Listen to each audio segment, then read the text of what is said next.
हरे कृष्णा प्रभु जी, दंडवत प्रणाम। हरे कृष्णा। प्रभु जी, जैसे कि आप बहुत ही वरिष्ठ भक्त हैं, मैंने सुना है इस्कॉन में, तो मैं जानना चाहती हूँ कि आप इस्कॉन से कैसे जुड़े, अंतर्राष्ट्रीय कृष्ण भावामृत से, और कैसे आप इस्कॉन में आए, किसने आपको जोड़ा, कैसे आपकी गुरु महाराज से भेंट हुई और कैसे आपकी दीक्षा हुई? इस्कॉन में आने से पहले मैं ये गीता प्रेस की जो गोरखपुर वाले हैं, इनकी मैंने चैतन्य चरितावली पढ़ी थी। तो जब चैतन्य चरितावली पढ़ी, उसमें महामंत्र हरे कृष्ण कृष्ण कृष्ण हरे हरे, हरे राम राम राम हरे हरे, ये महामंत्र था। तो इसको मैं ऐसे ही मुंह में बोलता रहता था। और एक हमारे परिचित हैं जिनके पास मैं काम करता था जी। तो उनसे ऐसी मेरी बातचीत हो रही थी, कुछ बातें हो रही थी। तो उन्होंने कहा कि तुम कहीं इधर उधर मत जाओ, मैं तुमको एक स्थान पर लेकर के चलूँगा। तो उस समय तो मुंह पर आता नहीं था कि इस्कॉन इस्कॉन क्या है, बोलने में नहीं आता था। जी। बस ये कि अंग्रेज़ों वाला मंदिर या अंग्रेज़ों वाली संस्था के ऐसा बोला जाता था। तो मैं दिल्ली में लक्ष्मी नगर में रहता था, जहाँ मेरा घर है, और अभी भी मेरे भाई लोग वहीं रहते हैं। जी। तो लक्ष्मी नगर के पास में निर्माण विहार और प्रीत विहार और राजधानी इनक्लेव, ये 3 स्थान हैं। तो उन्होंने मुझे उसका पता दिया कि वहाँ पर जाना। मंगलवार को निर्माण विहार में सत्संग होता था और शनिवार को राजधानी इनक्लेव में, जो कड़कड़डूमा के पास में है दिल्ली में। जी। तो मैं गया तो मुझे पहली बार तो वो स्थान नहीं मिला जहाँ पर इस्कॉन के कार्यक्रम होते थे, सनातन मंदिर में। तो जैसे कि हमने पढ़ा है, सुना है आचार्य लोगों से या भक्तों से कि जो प्रभुपाद के ग्रंथ एक बार छू भी ले तो उसका कल्याण होगा और वो इस्कॉन से जुड़ेगा ही जुड़ेगा। ये प्रत्यक्ष घटना मेरे साथ भी हुई कि गर्मियों की छुट्टी थी, तो मैं अपने काम पर नहीं गया, और घर में हमारे ताऊ जी की एक अलमारी थी जिसमें काफ़ी ग्रंथ रहते थे, बहुत सारे ग्रंथ थे। तो ताऊ जी आपके बहुत अच्छे उच्च कोटि के भक्त थे क्या, या आपके घर में कोई मंदिर वगैरह भी था? नहीं, हम सनातनी, जैसे मंदिर होता है, सनातनी जो मंदिर होता है जी। तो हम भारद्वाज गोत्रीय ब्राह्मण हैं। हमारे ताऊ जी पिताजी कर्मकांडी ब्राह्मण थे जी। और बहुत बड़ा मंदिर था, अभी भी मंदिर है। शिव जी का जैसे होता है कि दुर्गा जी हैं, भगवान कृष्ण, इस तरह के सभी के जो मूर्ति है वो थी। तो ताऊ जी वैसे देवी जी के भक्त थे, वो कोई भगवान कृष्ण से नहीं जुड़े थे या इस्कॉन से नहीं जुड़े हुए थे। तो उनके अलमारी थी, उस अलमारी में कई पुस्तक रखे थे, धार्मिक ग्रंथ रखे थे। जी। ताऊ जी तो 1984 में शरीर छोड़ दिए थे, तो उनके ग्रंथ थे, और उनके ग्रंथों को मैं ढूंढ रहा था। तो उसमें गीता प्रेस गोरखपुर की मुझे चैतन्य चरितावली पढ़ मिली, जिसको मैंने पढ़ा और बहुत ही अच्छा लगा चैतन्य महाप्रभु की जीवनी के बारे में। तो ऐसे मुंह में हरे कृष्ण महामंत्र करने लगा। और फिर क्या हुआ कि वहाँ पर और ग्रंथ जब मैं ढूंढ रहा था तो एक पन्नी में एक पुस्तक मिली जिसमें बहुत अच्छे ढंग से गांठ बंधी हुई थी। वो गांठ हमने खोली तो वो थी भगवद गीता यथारूप श्रील प्रभुपाद की। जय हो। तो मेरे बड़े भाई जो कर्मकांडी ब्राह्मण है, वो कहीं से भगवद गीता लेकर के आए थे इस्कॉन की, और मैंने वो भगवद गीता पढ़ी। और उसी पुस्तकालय में एक छोटी प्रभुपाद की 5 रुपए की पुस्तक मिली, जो थी पूर्ण प्रश्न पूर्ण उत्तर। सबसे पहले ये पुस्तक मैंने पढ़ी प्रभुपाद जी की, पूर्ण प्रश्न पूर्ण उत्तर। और ऐसे घटनाएं घटती गई जीवन में कि प्रभुपाद या आचार्य लोग, भगवान मुझे इस संस्था से जोड़ना चाहते थे कि जब वो भगवद गीता पढ़ी तो धीरे धीरे जो हमारा कुसंग था वो छूटने लगा और ग्रंथ पढ़ने लगे। तो हमारे घर के पास में ही एक पान वाले की दुकान थी, जहाँ के हमारे पिताजी पान खाने जाया करते थे। तो कभी ना कभी उस बहाने, पिताजी के बहाने, हम भी जा कर के पान ले लिया करते थे। तो वहाँ पर मुझे एक पुस्तक मिली जो बड़ी आकर्षण वाली पुस्तक थी, वो आकर्षित कर रही थी अपनी तरफ। तो पुस्तक मैंने उठाई तो वो कौन थी? आत्म साक्षात्कार का विज्ञान श्रील प्रभुपाद की। तो उसका जो बाहर का आवरण पेज था वो बहुत ही आकर्षित करने वाला है। उसमें जैसे छोटे छोटे बच्चे दिखाए हैं कि जन्म मृत्यु से कैसे व्यक्ति आगे बढ़ता है। तो वो मैंने पान वाले से ली और मैंने कहा कि मैं पढ़ करके वापस दे दूँगा। जी। तो उसने कहा कि ये कोई भूल गया है पुस्तक, आप वापस कर देना। मैंने कहा ठीक है, कर दूँगा। तो वो आत्म साक्षात्कार का विज्ञान पुस्तक पढ़ी, जिसमें प्रभुपाद जी अलग अलग वैज्ञानिकों से तर्क वितर्क कर रहे हैं, उनको भक्ति के विषय में बता रहे हैं कि भगवान क्या है। तो पुस्तक पढ़ी और वो मेरे से मांगता था, मैं कहता था ठीक है दे दूँगा, ऐसे करके कई समय निकल गया। तो फिर क्या प्रभु है जी कि आपने वो पुस्तक वापस दी या नहीं दी? मुझे नहीं, नहीं लगता मैंने वो आपने नहीं पुस्तक वापस नहीं दी। जी। और वो जो पान वाला रोज़ मांगता था कि भाई साहब वो दे दो ना, वो व्यक्ति लेने आया, जिसकी पुस्तक थी वो भी लेने नहीं आया। जी। लेकिन उसको लगता था कि कभी लेने आ जाएगा, तो वो मांगता था। तो मैं कह लीजिए कि टाल बड़ाई करता था या बहाने बनाता था कि उसको नहीं दे रहा था, या जो भी कारण रहा हो। फिर क्या है कि एक ऐसी घटना घटी कि दिल्ली में शाहदरा एक स्थान है, अखबार में आए कि वहाँ एक खेत में एक सांप निकला है, लोग उसकी पूजा कर रहे हैं, तो किसी को डस नहीं रहा है। तो जिसके पास मैं काम करता था उसको मैंने कहा, तो उन्होंने कहा सब बेकार की बात है, तुम कहीं मत जाओ, मैं तुम्हें एक स्थान पर लेकर के चलूँगा, या तुम ऐसा करना कि शाम को 6 बजे के बाद वहाँ पर चले जाना, वहाँ सत्संग होता है जिसका नाम है इस्कॉन। तो अंतर्राष्ट्रीय श्री कृष्ण भावनामृत संघ के विषय में बताया। और वो कोई इस्कॉन का केंद्र नहीं था, जो सनातन मंदिर होते हैं वैसे वहाँ पर होता था, जो कड़का डूमा के पास में मैंने बताया कि प्रीति विहार एक स्थान है। तो मंगलवार को प्रीति विहार में होता था और शनिवार को होता था राजधानी इनकलेव में। तो क्या है कि जब मैं पहली बार गया मंगलवार को, सी ब्लॉक निर्माण विहार में वो स्थान है, तो मुझे नहीं मिला। फिर क्या है कि जब मैं वापस आने लगा तो देखा 3 व्हीलर में कुछ अंग्रेज भक्त बैठ करके जा रहे थे। तो मैं रोकना चाहा, लेकिन वो 3 व्हीलर बहुत तेज़ था तो नहीं रुका। फिर मैं अगले हफ्ते फिर ढूंढते ढूंढते गया और वहाँ पर पूछा लोगों से, तो लोगों ने कहा कि ये सी ब्लॉक निर्माण विहार में है। वहाँ पर श्रीमान नीलकंठ प्रभु जी मिले, जो उस समय दिल्ली में विशेष करके लक्ष्मी नगर, प्रीत विहार और शकरपुर, कृष्णा नगर में सारे इस्कॉन के कार्यक्रम वो ही कराया करते थे। तो उनसे मेरी भेंट हुई।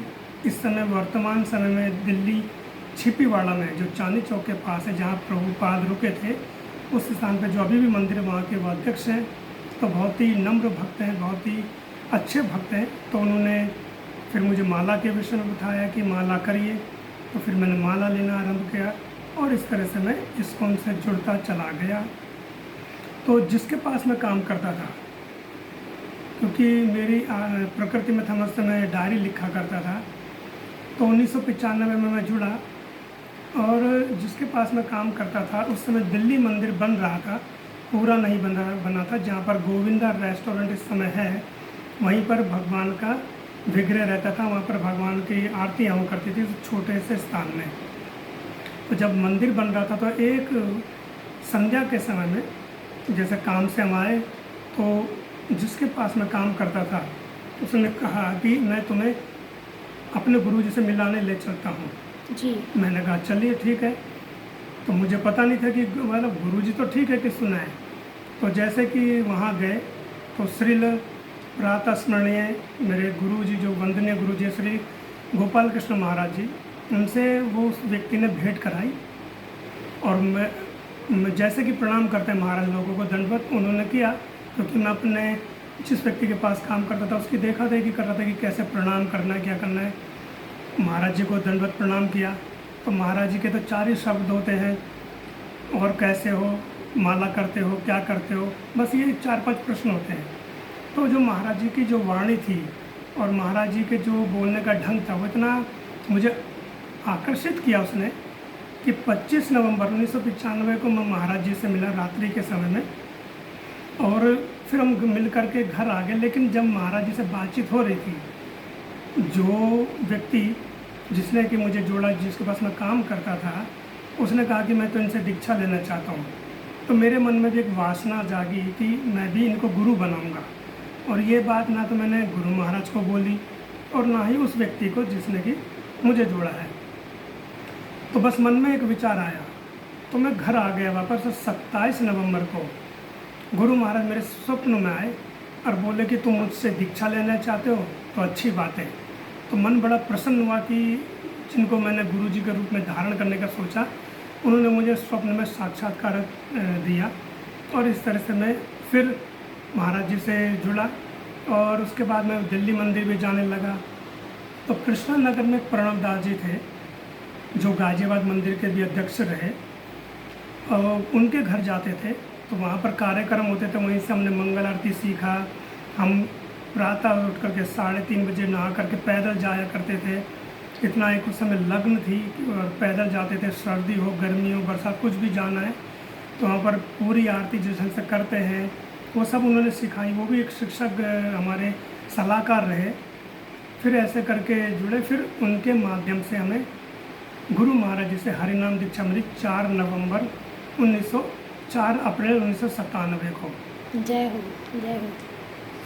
फिर तो आपको दीक्षा मिली, तो दीक्षा के बाद आपने जो दीक्षा ली तो उससे पहले आपके परिवार में क्या संघर्ष रहे? क्या आप आसानी से इस्कॉन से जुड़ पाए?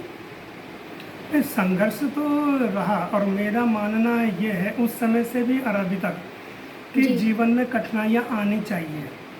हम लोग कठिनाइयों से घबराते हैं, डरते हैं, लेकिन कठिनाइयाँ ही आपको नए नए मार्ग दिखाती है।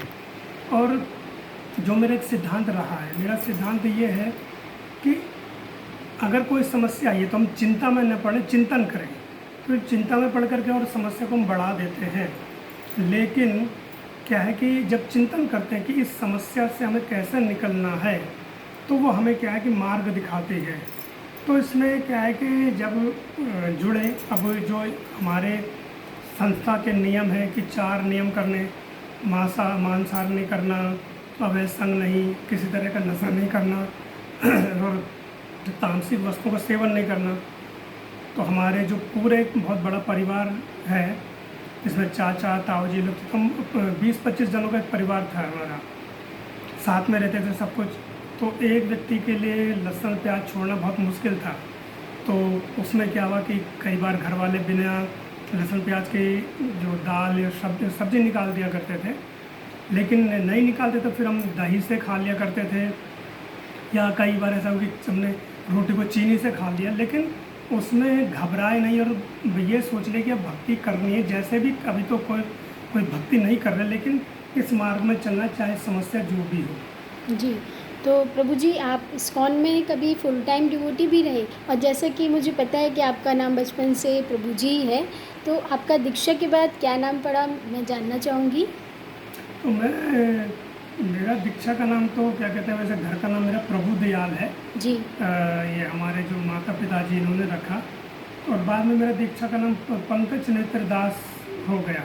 पंकज नेत्र दास मतलब क्या है, पंकज माने होता कमल और नेत्र माने आँखें। जिन भगवान कृष्ण की जो नेत्र है कमल के सदृश है, वो है पंकज नेत्र दास, यानी उनके चरणों के हम दास बनने का प्रयास कर रहे हैं। तो जब हमने हरिनाम दीक्षा ले ली जी। और उसके बाद क्या है कि कुछ कह लीजिए कि भगवत प्रेरणा हुई कि घर छोड़ने का एक मन में विचार आया कि घर छोड़ना चाहिए। तो फिर हम जैसे कि दीक्षा लिए, दीक्षा के 3-4 महीने बाद ही, अप्रैल में दीक्षा हुई, तो मैं 3-4 महीने बाद अपना घर त्याग करके मैं चला गया दिल्ली मंदिर, जो संत नगर में स्टॉप कैलाश में मंदिर है, वहाँ रहा। और फिर गुरु कृपा, मैं तो ये मानता हूँ कि गुरु कृपा ही हुई कि मैं वहाँ पर, जब हम नए नए भक्त होते हैं वहाँ पर शिक्षण होता है। जैसे श्री मोहन रूपा प्रभु जी हमारे उस समय यूथ के जो अध्यक्ष थे इस्कॉन यूथ फोरम के, तो नए जो भक्त बनते हैं, ब्रह्मचारी जो बनते हैं, उनको प्रशिक्षण उन्होंने दिया। और फिर हमारी सेवा लगी ऊपर भगवान के गौर निताई के बर्तन साफ़ करने में, क्योंकि मैं बाहर भी जाता था। बलभद्र प्रभु जी जो फूड फॉर लाइफ के इस समय इंचार्ज हैं दिल्ली मंदिर में, उनके साथ धन इकट्ठा करने के लिए। तो फिर क्या कि मेरी सेवा बदल करके ऊपर दे दी। गौर निताई के जो भगवान का वेदी है उसके पीछे उनका एक कमरा है, जहाँ पर भगवान के केवल गौर निताई के ही बर्तन रहते हैं, जिनकी आरती की थाली, भोजन की थाली, ये साफ़ करने का सेवा मुझे दी जी। तो गौर निताई का जो वेदी है, यानी कि जो उनका गर्भगृह है, उसके पीछे कमरा, उस कमरे की जो सीढ़ियाँ सीधा महाराज के कमरे में निकलती है नीचे, तो महाराज वहीं से अपने कमरे में आया करते थे सेवा करने के लिए। तो एक बार मैं नीचे पोंछा लगा रहा था गौर निकाय के पीछे की तरफ उस कमरे में जहाँ की उनकी आरती की थालियाँ रहती थी, और मैं क्या करता था, पहले झाड़ू लगाया, फिर पोंछा लगाया, फिर उसके बाद झाड़ू लगाया, फिर पोंछा। ऐसे मेरी प्रकृति में अंदर से ही आता था कि अच्छे ढंग से सफाई होनी चाहिए, भगवान की सफाई हो रही है। तो महाराज जी वहाँ से निकल कर गए आरती करने के लिए, और महाराज जी ने मुझे एक शब्द बोले कि सेवा करना अच्छा लगता है। मैंने कहा जी महाराज। बस ये कह करके महाराज चले गए आरती करने के लिए। तो कुछ समय बाद क्या हुआ कि पूरे मंदिर में चर्चा हुई कि पंकज नेत्र दास को महाराज जी ब्राह्मण दीक्षा देने वाले हैं। जो उस समय मुख्य पुजारी, जो हेड पुजारी थे दिल्ली मंदिर के, वो थे बद्री विशाल प्रभु जी, जिनको कि यहाँ पर हमारे वो गाजियाबाद मंदिर में भी रहे, और ब्रज भक्ति प्रभु जी उनका नाम है, उसे दीक्षा का, लेकिन वैसे उनको बद्री विशाल भी बोला जाता था। तो ब्रज भक्ति प्रभु जी ने मुझे बुलाया अपने कमरे में और बोले कि आपने महाराज से क्या बोला। तो मैंने कहा मैंने तो महाराज से कुछ नहीं कहा, महाराज ने तो मेरे से यही पूछा कि सेवा करना अच्छा लगता है। मैंने कहा। तो बोले महाराज तुमको ब्राह्मण दीक्षा देना चाहते हैं। और उस समय दिल्ली मंदिर में मेरे से वरिष्ठ कई भक्त थे जिनको 20-20 वर्ष हो गए थे। तो महाराज ने उनको ब्राह्मण दीक्षा नहीं दी। और जैसे कि मेरी आदत थी क्या करना कि भगवान के बर्तन साफ करके, और जब संध्या आरती होती है मंदिर में, गौर आरती जो होती है, उसमें नाचना, मतलब नृत्य करते थे खूब उस समय में। तो नृत्य करते करते जब मैं थक गया, थक करके मैं सीधा चला गया ऑडिटोरियम जाओ है, जहाँ पर कि भगवान कृष्ण का भगवद गीता का रोबोट शो चलता है। तो उसका जो मुख्य गेट है उसके पास में एक खिड़की है, वहाँ मैं बैठा हुआ था। वहाँ अपने क्या कहते हैं हवा लेने के लिए कह सकते हैं कि बाहर बैठा था, पसीना सूखा आ रहा था।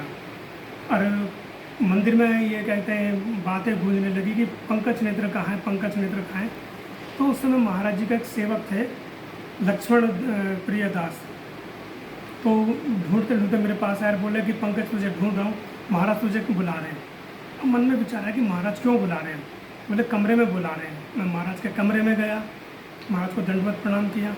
तो लक्ष्मण प्रिय थे, उनसे महाराज ने अपनी दराज से एक जनेऊ निकलवाया और मेरे को बोले कि जनेऊ पहनो, और मेरे को ब्राह्मण दीक्षा के जो मंत्र होते हैं वो बोले कि इस तरह से करना, आज से तुम्हारी ब्राह्मण दीक्षा हो गई। अरे वो तो ये गुरु कृपा थी, एक अद्भुत चमत्कार था कि 4 अप्रैल सन 1997 को मेरी हरिनाम दीक्षा हुई, और 5 मई 1998 को ही मेरी ब्राह्मण दीक्षा हुई। मतलब 1 महीने के अंदर में, ये 1 महीने का जो था गैप था, लेकिन 1 साल के अंदर अंदर मेरी दीक्षा हुई। वो अप्रैल में भी और ये मई में हुई।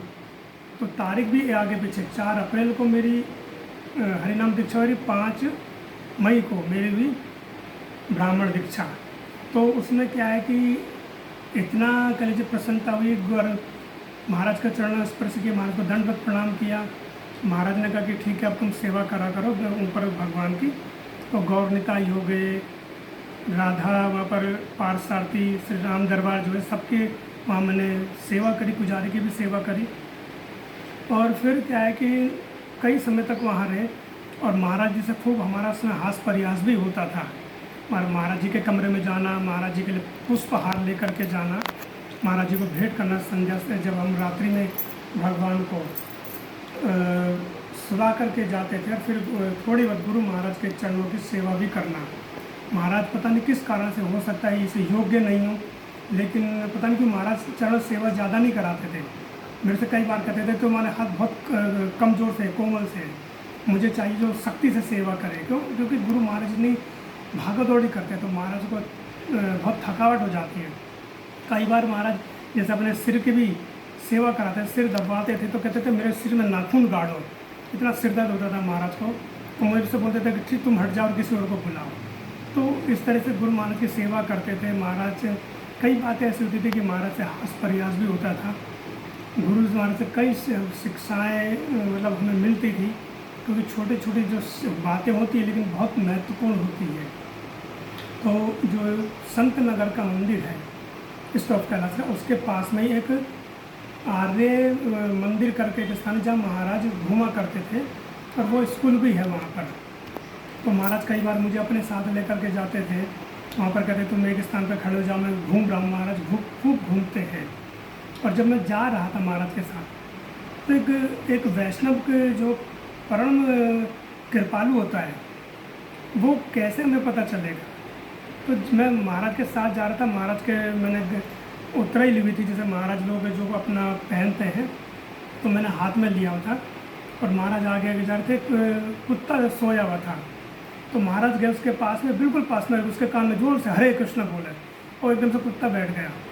तो मैं महाराज को देख रहा था, महाराज ये क्या कर रहे हैं। तो महाराज बोले, पंकज नेत्र, हमें जीवों पर दया करनी चाहिए। तो एक वैष्णव का स्वभाव देखिए कि वो हरे कृष्ण उस कुत्ते के कान में बोला, और उस कुत्ते ने सुना। जो हरे कृष्ण महामंत्र, उसकी व्याख्या हम लोग नहीं कर सकते कि एक बार अगर किसी ने सुन भी लिया तो उसके अनगिनत जन्मों के पाप समाप्त हो जाते हैं। और जब एक शुद्ध वैष्णव के मुख से उस स्वान ने वो महामंत्र सुना होगा, तो 100% वो तो क्या कहते हैं, भवसागर को तार करके भगवान के पास ही गया होगा, वो तर गया होगा। क्योंकि एक वैष्णव की कृपा, गुरु महाराज शुद्ध संत के वाणी उसको सुनने को मिली। तो इससे एक शिक्षा क्या मिली कि हमें किसी के भी ऊपर, चाहे वो कोई हो, ऐसा नहीं कि केवल मनुष्य को ही हमें सत्संग करना है या हरिनाम देना है। चैतन्य महाप्रभु क्या बोले, जा रहे देखो उतारेगा कृष्ण को उपदेश, कि जहाँ देखो कृष्ण का उपदेश करो। तो महाराज ने उस स्वान को कृष्ण का उपदेश दिया। महाराज ने किसी व्यक्ति को, आदमी को पकड़ करके नहीं बोला। तो एक वैष्णव की कृपा है, गुरु महाराज तो परम दयालु है ही। तो ये जैसे गुरु महाराज की कृपा हुई। और फिर 98 में ही मैं गाजियाबाद मंदिर आ गया था, दिल्ली मंदिर छोड़ करके। तो जैसे दिल्ली मंदिर में तो ज़्यादा नहीं, 1 वर्ष रहा। उसके बाद मैं गाजियाबाद मंदिर में रहा, यहाँ 5 वर्ष मैंने बिताए। फिर इस तरह से मैं मंदिर में सेवा करी मैंने। तो आपने ऐसा कुछ आपका विचार था कि आपको जीवन भर ब्रह्मचारी रहना है या आपको हमेशा ही मंदिर में सेवा करनी है? अभी आप क्या कर रहे हैं प्रभु जी? इस समय आप कहाँ पर हैं और आप क्या कर रहे हैं? मेरा शुरू से जब मैं घर में था, तभी मेरा कोई लक्ष्य नहीं था। लक्ष्य मतलब ये होता है ना कि कुछ लोग सोचते हैं कि मुझे जीवन में ये करना है। मुझे लगता था अगर ये मिल गया अच्छी बात है, नहीं मिला तो अच्छी बात है। तो मैंने गृहस्थ जीवन के लिए भी ऐसा मैं बहुत ज़्यादा ललायत नहीं था। मतलब कि कुछ जैसे लोग होते हैं कि गृहस्थ जीवन में जाना ही जाना, नहीं। मुझे लगता था अगर विवाह हो गया तो अच्छी बात है, नहीं होगा तो मंदिर में तो सेवा कर ही रहे हैं।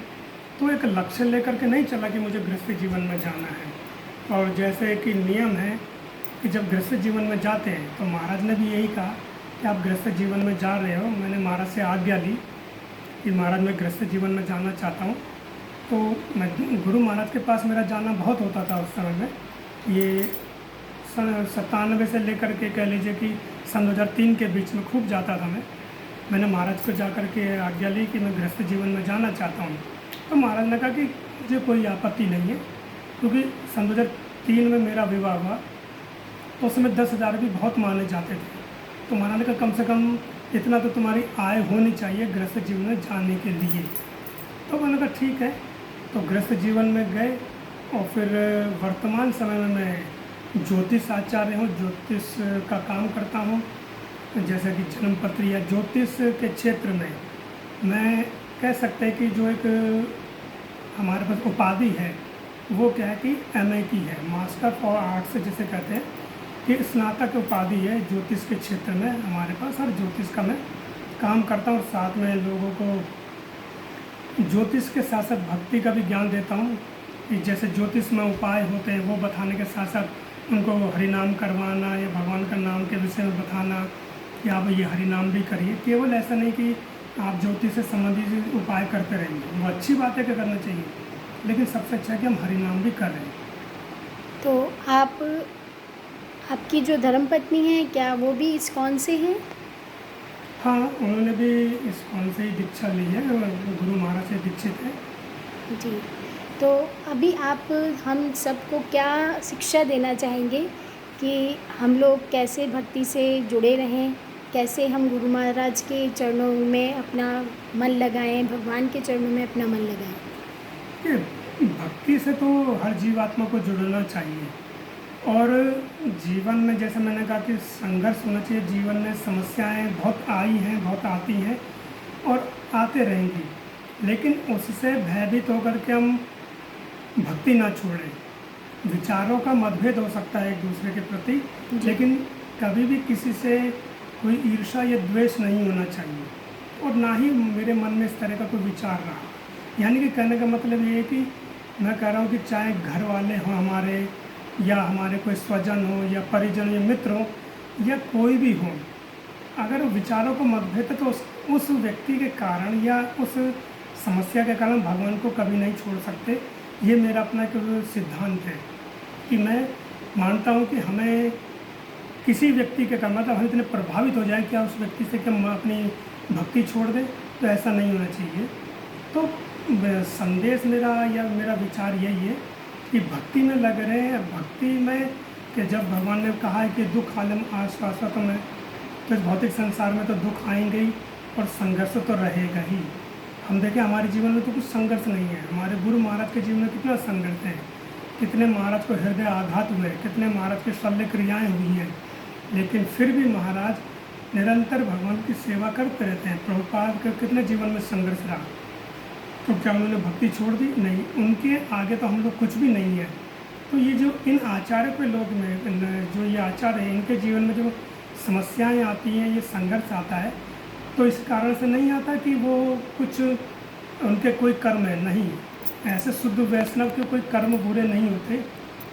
उनके द्वारा भगवान हमें ये शिक्षा देते हैं कि देखो कि जब इनको कोई मतलब कि घबराए नहीं, तो तुम क्या हो, मतलब कि बड़ी बड़ी समस्याएं आती, चाहे प्रहलाद महाराज या प्रभुपाद जी के जीवन में, तो उनसे प्रेरणा लें कि हमारे जीवन में तो कोई संघर्ष नहीं है, कोई कठिनाई नहीं आई, तो भी हम भक्ति क्षेत्र में निरंतर चलते रहें और कभी भी ना तो भक्ति को छोड़ें।